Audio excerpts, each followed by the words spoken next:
Hello students, myself Vikesh Tandon, lecturer physics, government models कैंडी school Nihal Khera district Fazilka. आज बेटा हम नया चैप्टर शुरू करने जा रहे हैं, वर्क, एनर्जी एंड पावर। तो वर्क, एनर्जी, पावर चैप्टर के अंदर बेसिकली हम 3 फिजिकल क्वांटिटीज डिस्कस करेंगे। First is work, second is energy and third is power. तो आज का मेरा टॉपिक है वर्क। तो बेटा वर्क की डेफिनेशन लिखने से पहले आइए समझ लेते हैं कि वर्क एक्चुअल में है क्या। डे टू डे लाइफ में हम कोई भी एक्टिविटी करते हैं तो हम कहते हैं कि जी हम वर्क कर रहे हैं। जैसे आप लोग पढ़ रहे हो, यू आर डूइंग वर्क। आप लोग खाना खा रहे हो, यू आर डूइंग वर्क। लेकिन फिजिक्स और साइंस की लैंग्वेज में ये वर्क की कैटेगरी में नहीं आता। कुछ कंडीशंस हैं जिसके अंदर हम कहेंगे कि वर्क इज डन। आइए एक डायग्राम से समझ लेते हैं कि वर्क कब होगा हमारे पास। एक हॉरिजॉन्टल सरफेस मैंने कंसीडर किया और इसके ऊपर एक ब्लॉक रखा जिसका मास है m। ओके, इस m मास वाले ब्लॉक को मैंने हॉरिजॉन्टल फोर्स लगा के इसको पुल करने की कोशिश की। मान लो ये फोर्स है, मैंने लगाया इस ब्लॉक के ऊपर, इसको मैंने अपनी तरफ पुल किया। क्या होगा? अगर फोर्स सफिशिएंट हुआ तो ये ब्लॉक मूव करेगा, अपनी पोजीशन को चेंज करेगा, यहां से डिस्प्लेस होके मान लो ये ब्लॉक जो है वो यहां पे पहुंच जाता है। ओके, और हम ये सपोज करते हैं कि इसने फोर्स जब यहां पे इस पे फोर्स लगा तो इसने डिस्प्लेसमेंट कितनी कवर की? S डिस्प्लेसमेंट कवर की। तो आइए अब हम इसकी डेफिनेशन लिखते हैं। Work is said to be done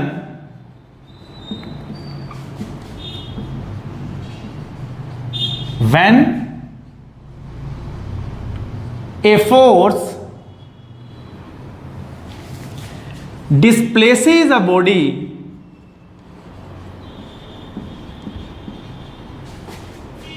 through some distance in the direction of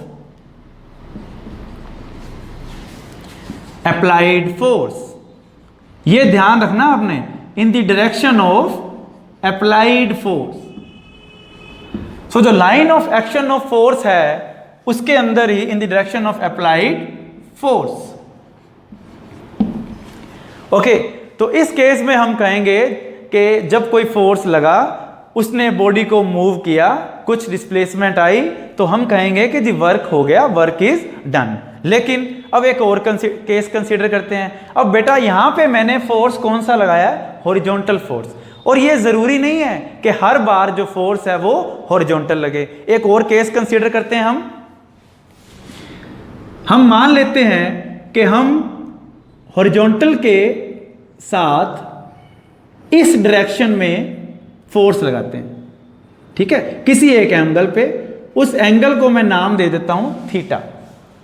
okay, तो फोर्स बेटा एक वेक्टर क्वांटिटी है, तो इस पे मैंने वेक्टर शो कर दिया, ठीक है। तो यहां पे जब यहां पे फोर्स लग गया किसी एक एंगल पे, तो एंगल पे फोर्स लगा है, फोर्स वेक्टर क्वांटिटी है, तो ऑब्वियसली हमें इसे रिजोल्व करना पड़ेगा इनटू रेक्टेंगुलर कंपोनेंट्स। आइए देखते हैं। इसका जो हॉरिजॉन्टल कंपोनेंट है उसको क्या लिखेंगे? F cos theta. उसी तरह से जो इसका वर्टिकल कंपोनेंट आएगा फोर्स का, उसको हम लिखते हैं F sin थीटा। तो जैसा कि बेटा मैंने आपको डेफिनेशन में बताया है कि फोर्स जो है वो जो डिस्प्लेसमेंट है वो कौन सी डायरेक्शन में होना चाहिए? अप्लाइड फोर्स की डायरेक्शन में। और लोअर क्लासेस में आप लोग कर चुके हो कि वर्क क्या होता है? Work is force into displacement.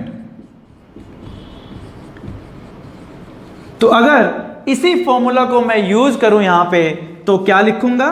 Force की बात हो रही है तो मैंने लिखा है यहां पे इन the direction of applied force. जो डिस्प्लेसमेंट है उसकी डायरेक्शन कहां होनी चाहिए? अप्लाइड फोर्स की डायरेक्शन में होनी चाहिए। तो देखा जाए तो ऑब्जेक्ट जब यहां से इस पोजीशन के ऊपर आ गया तो उसकी जो डिस्प्लेसमेंट है वो इस डायरेक्शन के अंदर है, और इस डायरेक्शन के अंदर हमारा जो अप्लाइड फोर्स है उसका कंपोनेंट कौन सा है, F cos थीटा। तो यहां पे फोर्स बेटा मैं F नहीं लिखूंगा, मैं लिखूंगा F cos theta.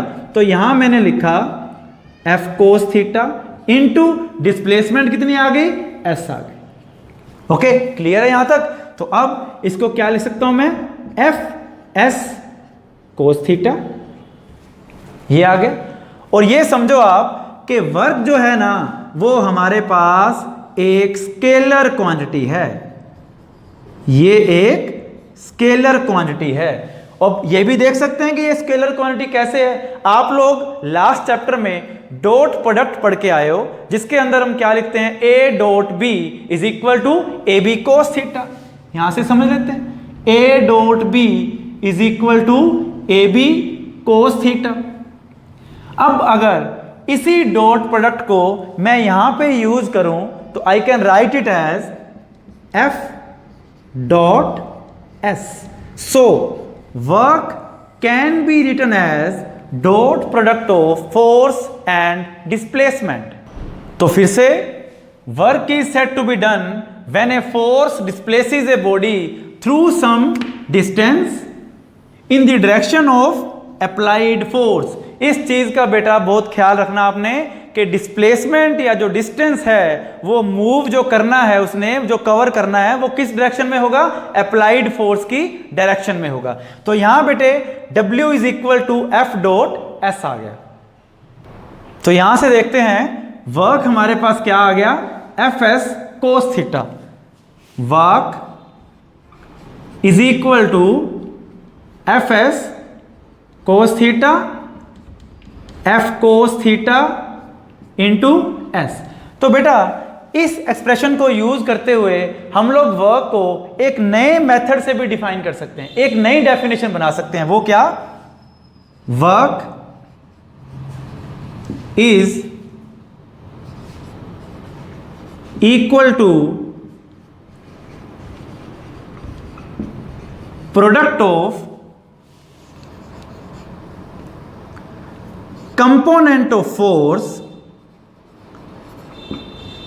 component of force in the direction of displacement and magnitude of displacement, magnitude of displacement. So work can also be written as F dot S। अब हम वर्क की units और work की dimensions को discuss करते हैं। जैसा कि बेटा अभी हमने लिखा कि वर्क जो है वो किसके इक्वल है, it is product of force and displacement. Work is equal to force into displacement.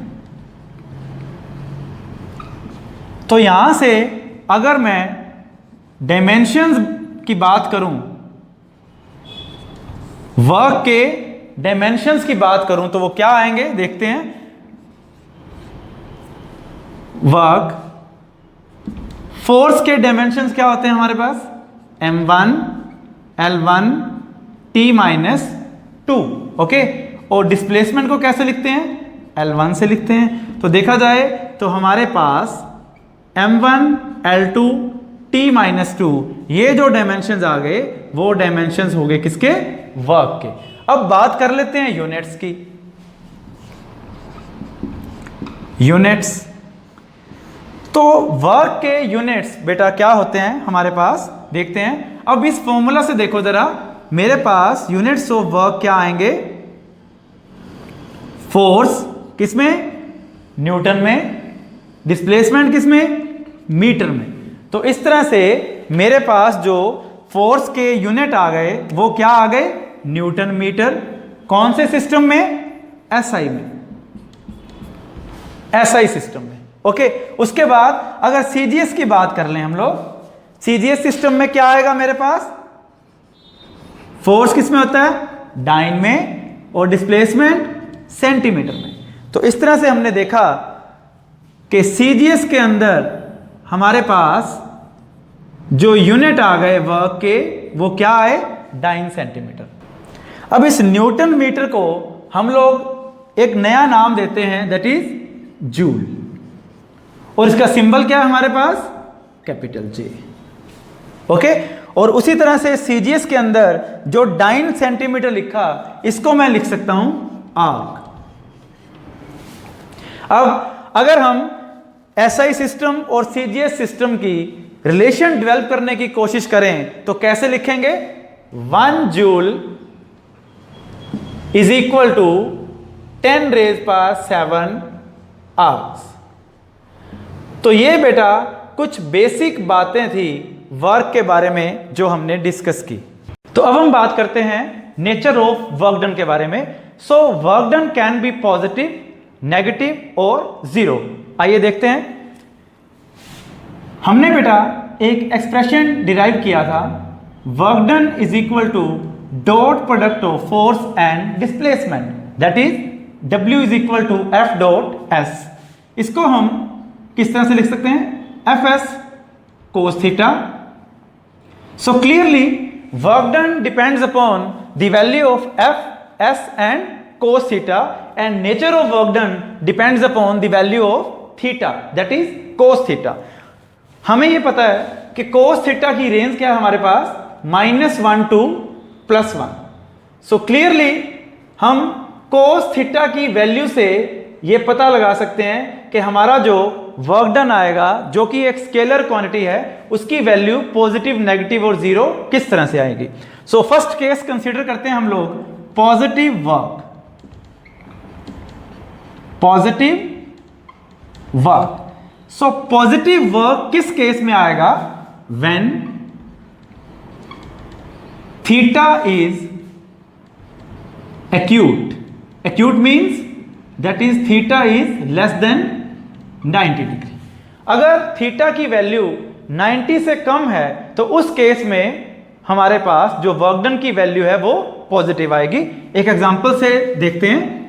Suppose मेरे पास एक ऑब्जेक्ट है मास m का, और उसे मैंने डिस्प्लेस करके इस पॉइंट पे ले गया थ्रू ए डिस्प्लेसमेंट s और फोर्स लगाया F। इस केस में बेटा मेरा जो फोर्स है वो इस डायरेक्शन में आ रहा है और डिस्प्लेसमेंट भी इसी डायरेक्शन में, सेम डायरेक्शन है। That means force is in this direction and displacement is also in this direction. This is force and this is displacement. So इस केस में थीटा की वैल्यू हमारे पास क्या आ गई, 0 डिग्री। सो थीटा 0 डिग्री आएगा तो वर्क डन क्या रहेगा हमारे पास, force F, displacement S and cos 0 degree. So that will be Fs। तो आपने ये याद रखना है कि जब कभी हमारे पास फोर्स और डिस्प्लेसमेंट में एंगल 0 डिग्री आए तो कोस थीटा चाहे ना ही कंसीडर करो, आप लोग सीधा ही उसको मल्टीप्लाई करके लिख सकते हो। अब मैंने जो बताया आपको कि थीटा जो है वो एक्यूट एंगल है। एक्यूट का मतलब ये तो नहीं कि सिर्फ 0 डिग्री हो सकता है। तो देखते हैं एंगल जो है हॉरिजॉन्टल के साथ, जैसे फोर्स ये आया 0 डिग्री पे, फोर्स इस तरह से आ जाए, फोर्स चाहे इस तरह से आ जाए, फोर्स चाहे इस तरह से आ जाए, जब तक हमारे पास जो एंगल एक्यूट रहेगा so value of work done will be positive value. कुछ और एग्जांपल्स देखते हैं। जैसे देखो कोई एक बॉल हमारे पास फ्री फॉल के अंदर है, नीचे की तरफ आ रही है। इस केस में जो वर्क डन है वो क्या रहेगा, पॉजिटिव रहेगा। क्यों, क्योंकि इस हमारे पास फोर्स कौन सा लगेगा यहां पे, gravitational force. Gravitational force. So displace कहां हो रही है बॉडी, वो भी इसी डायरेक्शन में, फोर्स भी इसी डायरेक्शन में और डिस्प्लेसमेंट भी इसी डायरेक्शन में। सो इस केस में हमारे पास जो वर्क डन की वैल्यू आएगी वो क्या आएगी, पॉजिटिव वैल्यू आएगी। तो हमने देखा कि जब कभी हमारे पास थीटा की वैल्यू जो है वो एक्यूट आएगी तो उस केस में वर्क डन हमारे पास पॉजिटिव रहेगा। अब दूसरा केस कंसीडर करते हैं हम लोग, नेगेटिव वर्क। नेगेटिव वर्क की बात करें तो क्लियरली हम क्या लिख सकते हैं, number 2 it's negative work.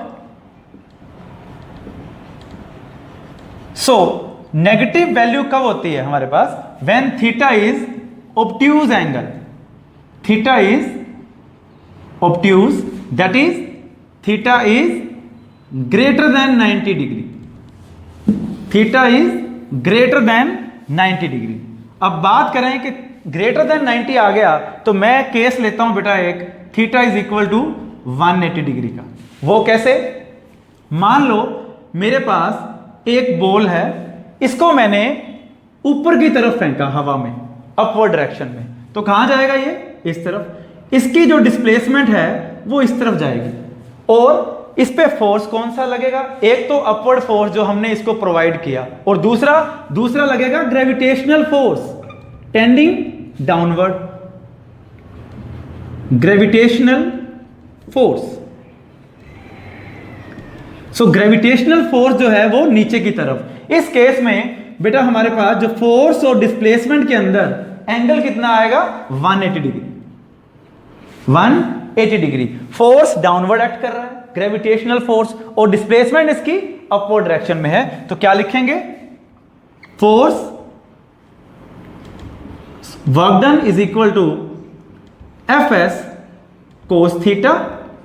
So value put करेंगे एफ एस कोस 180, कोस 180 की value -1, so F S into -1, that implies W is equal to minus F S. तो इस केस में हमारे पास जो वर्क डन रहेगा वो नेगेटिव वर्क डन रहेगा। एक बार फिर से, नेगेटिव वर्क डन कब होगा हमारे पास? जब हमारे पास थीटा की वैल्यू ऑब्ट्यूज रहेगी। अब कई बार क्या होता है कि हमारे दिमाग में ये आता है कि ग्रेविटेशनल फोर्स का तो वर्क डन जो है वो नेगेटिव आ गया यहां पे, लेकिन अपवर्ड फोर्स जो हमने इसको एक्सटर्नल फोर्स अप्लाइड किया उसके कारण जो वर्क डन है वो पॉजिटिव रहेगा। तो बेटा इस पे डिपेंड करता है कि फोर्स जो है कौन सा लग रहा है, किस डायरेक्शन में फोर्स लग रहा है। एक ही क्वेश्चन में आपको बता रहा हूं कि जो work done by gravitational force है that is negative, but work done by external force जो हमने इस पे अप्लाई किया, जो इसको हमने प्रोवाइड किया, उसका वर्क डन क्या आएगा? उसका वर्क डन हमारे पास पॉजिटिव रहेगा। एक एग्जांपल और डिस्कस करते हैं इसमें। यहां पे बेटा एक हॉरिजॉन्टल सरफेस के ऊपर मैं फिर से वही एक ब्लॉक कंसीडर करता हूं of mass m। External force हमने इस पे अप्लाई किया जिस वजह से इसमें डिस्प्लेसमेंट हुई, s इसकी डिस्प्लेसमेंट है। ओके, तो ये एग्जांपल बेटा ऑलरेडी डिस्कस कर चुके हैं हम लोग। Work done by this applied force, this external force will be positive. क्यों? क्योंकि फोर्स जो है वो इस डायरेक्शन में है, इसकी डिस्प्लेसमेंट भी इसी डायरेक्शन में है, angle 0 degree, so work will be positive. लेकिन इस क्वेश्चन में देखें तो हमारे पास यहां पे एक और फोर्स एक्ट कर रहा है। कौन सा force? Frictional force. This is frictional force. So what will be the work done by frictional force? Let us calculate. So work done by frictional force will be F S, and what about theta? Force of friction इस direction में, displacement इस direction में, तो angle कितना आया इसमें? 180 degree. So cos 180, so Fs cos 180 means -1, so work will be negative. Work done by the frictional force will be negative. तो इस एग्जांपल से मुझे पूरी उम्मीद है बेटा कि आपको ये क्लियर हो गया होगा कि वर्क डन जो है वो पॉजिटिव है या नेगेटिव है, वो डिपेंड करता है कि हम लोग वर्क डन किसका कैलकुलेट कर रहे हैं। इसी क्वेश्चन के अंदर work done by external force वो पॉजिटिव आ रहा है और work done bye frictional force ये नेगेटिव आ रहा है। उसी तरह से अगर देखें, स्प्रिंग की एग्जांपल लेते हैं हम लोग। एक स्प्रिंग ले देते हैं यहां पे, इसको अगर मैंने स्ट्रेच किया तो फोर्स अप्लाई किया मैंने इस डायरेक्शन में, डिस्प्लेसमेंट भी कहां आ गई? इस डायरेक्शन में। So work done by the stretching force will be positive. And what about the restoring force? जो फोर्स इसको वापस अपनी पोजीशन ओरिजिनल कॉन्फ़िगरेशन पे लेके जाएगा, that will be in this direction. So work done by the restoring force will be negative and work done by the stretching force will be positive. तो third type discuss करते हैं हम, जो है zero work. So work done जो है हमारे पास वो जीरो है। अब वर्क डन का फॉर्मूला बेटे हमारे पास Fs cos theta equal to 0। अब ये एक्सप्रेशन जीरो कब होगा? First case, if applied force is equal to 0. Number 2, if displacement is equal to 0. And number 3, if cos theta is equal to 0। तो first case तो बहुत simple है कि अगर कोई फोर्स लगती नहीं है, कोई फोर्स ना लगे, तो हमारे पास वर्क डन की वैल्यू 0 आएगी। Second case, displacement 0। डिस्प्लेसमेंट 0 का मतलब जैसे मान लो एक वॉल है कोई भी, उसको मैं पुश करने की कोशिश करता हूं, लेकिन उसमें किसी तरह की कोई डिस्प्लेसमेंट नहीं आएगी। So displacement 0, that means work done is equal to 0। Okay, third case है हमारे पास cos थीटा 0। तो cos थीटा 0 कब होता है? cos theta 0 that is theta is equal to 90 degree. ये ध्यान से समझ लो कि थीटा 90 का यहां क्या मतलब है, फोर्स और डिस्प्लेसमेंट इन दोनों में अगर हमारे पास एंगल 90 डिग्री आ जाता है, उस केस में हमारा जो वर्क डन है वो 0 रहेगा। एक एग्जांपल डिस्कस करते हैं हम लोग। जैसे मान लो एक कुली है, उस कुली ने अपने सिर के ऊपर कोई सूटकेस जो है वो उठा के रखा है। ओके, इस केस में जो ग्रेविटेशनल फोर्स है वो हमारे पास डाउनवर्ड एक्ट कर रहा है, और हॉरिजॉन्टल सरफेस के ऊपर मूव करेगा तो उसकी डिस्प्लेसमेंट इस डायरेक्शन में आ रही है। सो ग्रेविटेशनल फोर्स और डिस्प्लेसमेंट के अंदर हमारे पास एंगल कितना बनेगा? 90 degree. That means work done will be 0। इस केस में वर्क डन हमारे पास 0 रहेगा। दूसरा केस देखते हैं बेटा। अगर हमारे पास मान लो एक स्ट्रिंग है और मैं उसको स्ट्रिंग को पत्थर से बांध के इस तरह से घुमा रहा हूं, ठीक है, इस केस में हमारे पास जो रिक्वायर्ड सेंट्रीपिटल फोर्स है वो कहां लगेगा? Towards the centre. Centripetal force will be acting towards the centre. और डिस्प्लेसमेंट अगर इस तरह से है तो डायरेक्शन इस पॉइंट के ऊपर कहां आएगी उसकी? ये वाली।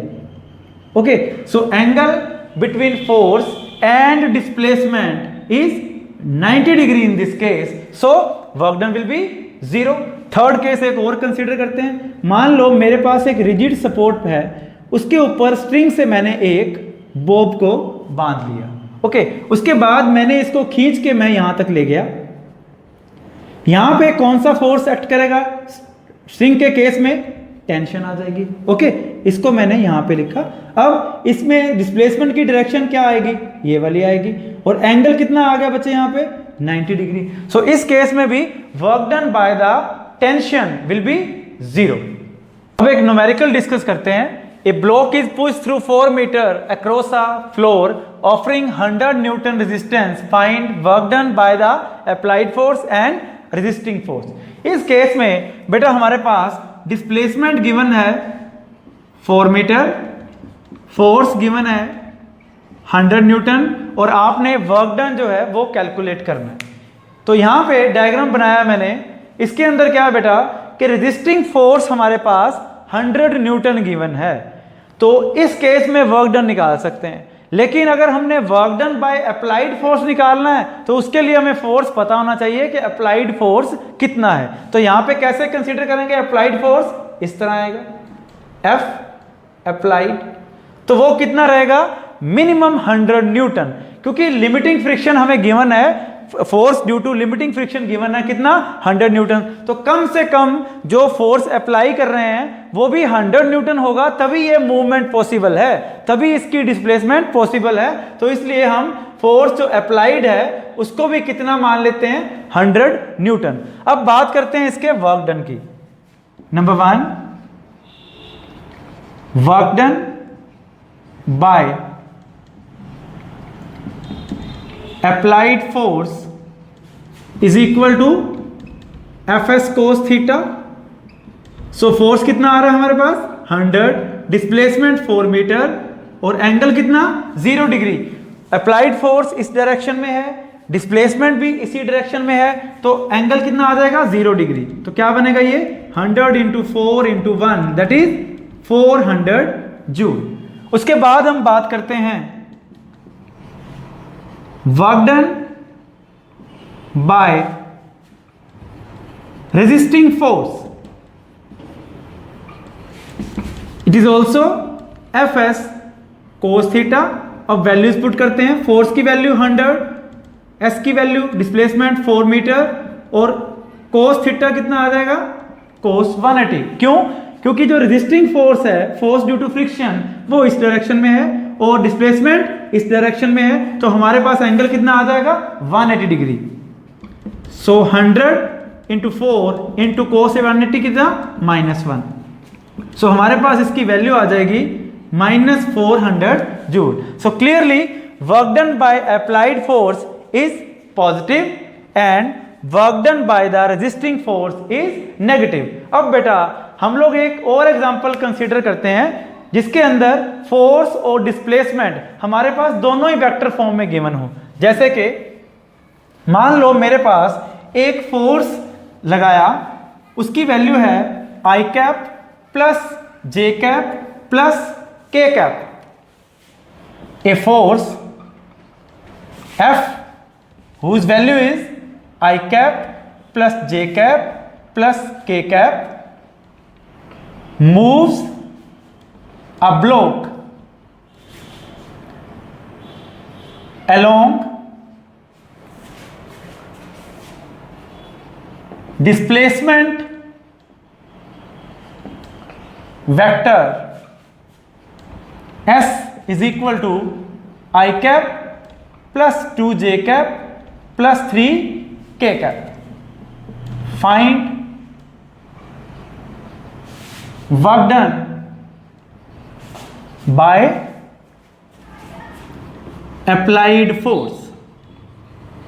तो अब ये क्वेश्चन हम लोग डिस्कस करते हैं। तो फोर्स हम लिखते हैं आई cap plus J cap plus K cap Newton, इसको भी कर लो यहाँ पे न्यूटन, और ये मीटर के अंदर। उसी तरह से डिस्प्लेसमेंट हमारे पास गिवन है I cap plus 2J cap plus 3K cap metre. अब बेटा इस केस में हमने अप्लाइड फोर्स का वर्क डन कैलकुलेट करना है, तो work done is equal to F dot S means F जो हमारे पास कितना गिवन है I cap plus J cap plus K cap dot I cap plus 2J cap plus 3K cap. तो dot product किस तरह से करते हैं, आई वाले को आई वाले के साथ, जे वाले को जे के साथ, के वाले को के के साथ। तो हमारे पास क्या वैल्यू आएगी 1 I cap into 1 I cap, that will be 1 into 1 plus 1 into 2, dot product करनी है, सिंपल है बिल्कुल ही, 1 इंटू 3। सो ये आ गया 1, ये आ गया 2 और ये आ गया 3। 3 प्लस 2 5 प्लस 1 6 जूल। तो इस केस में हमारे पास जो वर्क डन रहेगा वो रहेगा 6 जूल। अब हम डिस्कस करते हैं हमारा next topic, that is work done bye a variable force. तो अब तक बेटा हमने फोर्स जिससे हमने डील किया that was a constant force. तो उस कांस्टेंट फोर्स के लिए हम लोग एक ग्राफ प्लॉट करते हैं। Suppose we have distance along x axis and force along y axis। तो इसका बेटा कांस्टेंट फोर्स के लिए मेरे पास ग्राफ क्या था, इस तरह से स्ट्रेट लाइन। ओके, इस केस में हमारे पास जो वर्क डन आया था वो क्या आएगा, फोर्स इनटू डिस्टेंस। ओके, तो इसको हम कैसे लिख सकते हैं, देखो जरा, ये एरिया आ गया इस ग्राफ के अंदर। That means work can be taken as area under the force distance curve. Okay, तो अब बात करते हैं वेरिएबल फोर्स की। फिर उसी तरह से ही इस एक्सिस के अलोंग डिस्टेंस और वाई एक्सिस के अलोंग हमने फोर्स कंसीडर किया। अब वेरिएबल फोर्स का हमारे पास क्या मतलब है कि फोर्स जो है वो चेंज हो रहा है। यहां पे हमारे पास एक स्ट्रेट लाइन आ रही थी, मतलब फोर्स की value through out it's distance remains constant. लेकिन यहां पे हमारे पास जो फोर्स की वैल्यू है वो चेंज हो रही है। जैसे यहां पे फोर्स की वैल्यू कुछ है, यहाँ पे फोर्स की वैल्यू चेंज हो गई, ज़्यादा हो गई, फिर यहाँ पे उससे ज़्यादा हो गई। इसका मतलब है जैसे जैसे हमारा जो मोशन चल रहा है उसी तरह से फोर्स की वैल्यू भी चेंज हो रही है। हमने इस केस में वर्क डन निकालना है। अब वर्क डन निकालने के लिए हम लोग इसमें क्या करेंगे, इसमें एक स्ट्रिप काट लेंगे। ओके, तो यहां पे हमारे पास ये क्या आ गया, फोर्स की वैल्यू आ गई, और यहां पे ये स्ट्रिप मान लो मैंने काट ली dx की। ओके, सो इस स्ट्रिप की जो विड्थ है वो कितनी आई, dx। तो सिर्फ इतने पोर्शन के लिए अगर मैं वर्क डन कैलकुलेट करना चाहूंगा तो I will denote it with dw, a small work done. तो लिखते हैं dw is equal to force into displacement. Okay, अब मान लो एक स्ट्रिप की बजाय मैं इसमें बहुत सारी स्ट्रिप काट लेता हूं, जैसे यहां पे एक और स्ट्रिप काट ली, फिर एक और स्ट्रिप काट ली, फिर एक और स्ट्रिप काट ली। इस तरह से मैं काफी सारी जो स्ट्रिप्स हैं वो इसमें से कट कर लेता हूं। ओके, और ये पूरा का पूरा एरिया मैंने कवर कर लिया। तो अगर मैं इसको फर्स्ट जो स्ट्रिप मैंने इसमें से काटी थी उसको dw1 लिख दूं, work done for this strip. इसी तरह से मेरे पास क्या आएगा, dw2 force into displacement, dw3 f3 into displacement and so on. तो टोटल वर्क डन हमारे पास क्या आएगा, total work done is equal to dw1 plus dw2 plus dw3 and so on. Okay, तो इस टोटल वर्क डन को मैं w से डिनोट करता हूं, तो क्या लिखेंगे, dw1 कितना बेटा, f1 dx plus f2 dx plus f3 dx and so on. और जब भी हमारे पास काफी ज्यादा टर्म्स जो हैं उनको ऐड करना हो, ऐड करने के लिए आ जाएं, तो हम क्या करते हैं, या तो समेशन करते हैं या उसको इंटीग्रेट करते हैं। तो यहां पे इसको इंटीग्रेट करके किस तरह से लिखेंगे, w is equal to integration f dx। Okay, अब आपके दिमाग में आ रहा होगा कि मैंने यहां पे f1 f2 f3 लिया है, लेकिन dx1 dx2 dx3 क्यों नहीं लिया, क्यों नहीं लिया, क्योंकि यहां पे हमारे पास जो फोर्स है वो वेरिएबल है, और मैंने जो स्ट्रिप्स इसमें से कट की है ना वो सारी की सारी सेम विड्थ की, dx dx dx dx सारी की सारी जो मैंने स्ट्रिप्स कट आउट की हैं इसमें से वो सारी की सारी हमने कैसे की हैं, सेम विड्थ वाली। तो यहां पे बेटा मेरे पास जो टोटल वर्क डन आ गया वो कैसे आ गया, इंटीग्रल ऑफ f dx। अब अगर मान लो यहां पे मैं पॉइंट्स कंसीडर कर लूं, यहां पे इसको a पॉइंट कह देते हैं, और यहां पे जहां पे ये खत्म हो गई कर्व हमारे पास इसको ले लेते हैं b। ओके, तो यहां पे मैं इसकी जो इसमें लिमिट्स हैं वो क्या करूंगा, यहां पे xa टू xb। तो इस तरह से मेरे पास जो एरिया अंडर द कर्व आएगा वो किसको डिनोट करेगा, वो वर्क डन को डिनोट करेगा। आज के लेक्चर में हमने वर्क के बारे में पढ़ा, वर्क के यूनिट्स क्या हैं, वर्क के डायमेंशंस क्या है, नेचर ऑफ वर्क हमारे पास क्या आएगा, उसके बाद कई सारे हमने फॉर्मूलाज इसके डिराइव किए और न्यूमेरिकल्स डिस्कस किए। तो एक बार फिर से देखते हैं, वर्क हमारे पास एक स्केलर क्वांटिटी है जिसका नेचर हमारे पास क्या हो सकता है, पॉजिटिव, नेगेटिव और जीरो हो सकता है। वर्क के हमारे पास यूनिट्स क्या आए थे,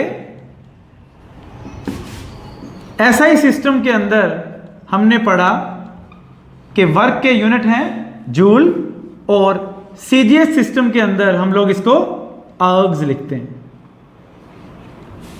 ओके, उसके बाद हमने इसके कुछ फॉर्मूलाज डिराइव किए, work is equal to force into displacement, work done is equal to F dot S dot product की फॉर्म में। फिर हमने किया work done is equal to FS cos theta, theta की फॉर्म में। उसके बाद हमने स्मॉल वर्क डन कैलकुलेट किया, dW is equal to F dot dx। फिर हमने टोटल वर्क डन की बात की, W वो कैसे मिला हमें, इंटीग्रेट करके F डॉट dx। ओके, उसके बाद हमने फिर से किया कि वर्क डन हमारे पास ग्राफिकली किसके इक्वल आता है, work done is equal to area under force displacement curve. So that was all about work.